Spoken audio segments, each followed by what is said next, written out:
আমাদের এই দেশ যারা নতুনভাবে মেহনত করেছে তাদের জন্য আমরা দোয়া করব। যারা ক্ষমতাসীন রয়েছে তাদের জন্য দোয়া করব। যারা এর পিছনে রক্ত দিয়েছে তাদের জন্য দোয়া করব। এক আবু সাঈদ রংপুর থেকে সে জীবন রক্ত সব বিসর্জন দিয়ে আমাদেরকে এই পৃথিবী নামের ভূখণ্ড বাংলাদেশকে উপহার দিয়েছে, সোনার বাংলা উপহার দিয়েছে। আমরা দোয়া করি তার যদি কোনো গুনাহ থাকে ওই আবু সাঈদ ভাইকে আল্লাহ তুমি গুনাহগুলো মাফ করে শহীদি মর্যাদা দান করো, সকলে বলি আমিন। আরেক ভাই আবার মুগ্ধ, সে পৃথিবীর মধ্যে থেকে আমাদের বাংলার ভূখণ্ড থেকে সে পানি পান করতে গিয়ে সমন্বয়কদের পৃথিবী থেকে বিদায় হয়েছে। আল্লাহ তুমি তাকে তার গুনাহ মাফ করে শহীদি মর্যাদা দান করো, সকলে বলি আমিন।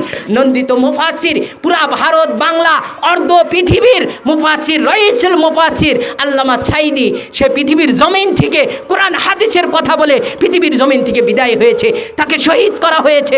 আল্লাহ তার যদি কোনো ভুল থাকে ভুলগুলো মাফ করে শহীদি মর্যাদা দান করো, সকলে বলি আমিন। এই পৃথিবীর জমিনে শাহ আহমদ শফী হাটহাজারী মাদ্রাসার পরিচালক, আমার ওস্তাদের ওস্তাদ, আমার ওস্তাদ, সে হেফাজতে ইসলামের ডাক দিয়ে লক্ষ মায়ের সন্তানকে শহীদ হতে হয়েছে, ঠিক কিনা বলেন? সেই শাপলা চত্বরে যারা গিয়েছিলেন জানেন যে কচি কচি হাফেজে কোরআন তাদেরকে পাখির মতো গুলো করে পশুর মতো মেরে ফেলেছে, ঠিক কিনা বলেন? ইতিহাস বিরল যারা এইভাবে চলে গিয়েছে, আল্লাহ ওই হাফেজে কোরআনদেরকে তুমি গুনাহ মাফ করে শহীদের মর্যাদা দান করো, সকলে বলি আমিন। পিলখানার ভাইরা দেশ রক্ষা করতে গিয়ে তাদেরকে হত্যা করা হয়েছে, যারা শহীদ ছিল তাদেরকে গুনাহ মাফ করে আল্লাহ ওই সেনা প্রধানদেরকে তুমি জান্নাতের আলা মাকাম দান করো।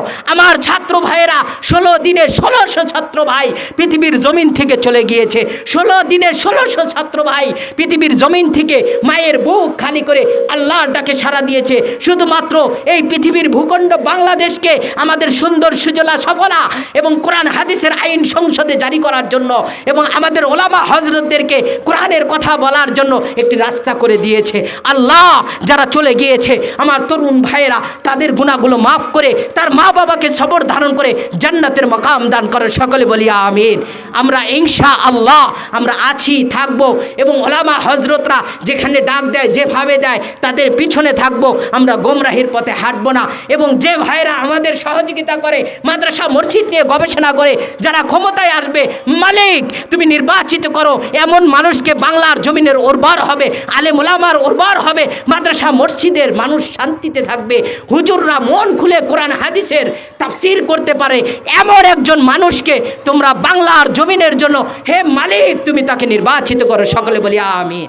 সে আওয়ামী লীগ, বিএনপি, হেফাজতে ইসলাম, জাতীয় পার্টি, জাসদ, মাসদ আর যত দল আছে, খেলাফত মজলিস, আমি কোনোটাই বলবো না। আল্লাহ যাকে মনোনীত করবেন, আল্লাহ যেন এমন মানুষকে মনোনীত করেন মানুষের ঈমান যেন ধরে রাখা যায়, ঠিক কিনা? আমাদের সংসদে যেন বিসমিল্লাহ থাকে।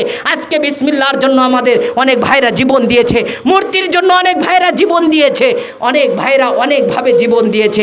কোরআন হাদিসের কালিমাকে উড্ডীন করার জন্য আমাদের মনে রাখতে হবে আমাদের রক্ত, আমাদের জীবন ওই আবু হানিফার রক্ত থেকে দামি নয়, নবীর রক্ত থেকে দামি নয়। নবী যেমন জীবন দিয়েছে, আবু হানিফা যেমন জীবন দিয়েছে, আমাদের রক্ত এত দামি নয়। হেফাজতে ইসলামে যারা জীবন দিয়েছে আমরাও জীবন দিতে প্রস্তুত থাকবো, ঠিক কিনা বলেন?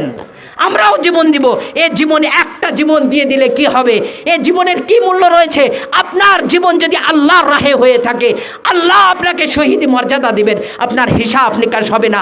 আপনি যদি শহীদের মর্যাদা পান তাহলে এই জীবন হলো সার্থক। এছাড়া আপনি 500 বছর বেঁচে থেকে আপনার এই জীবনের কোনো মূল্য নেই।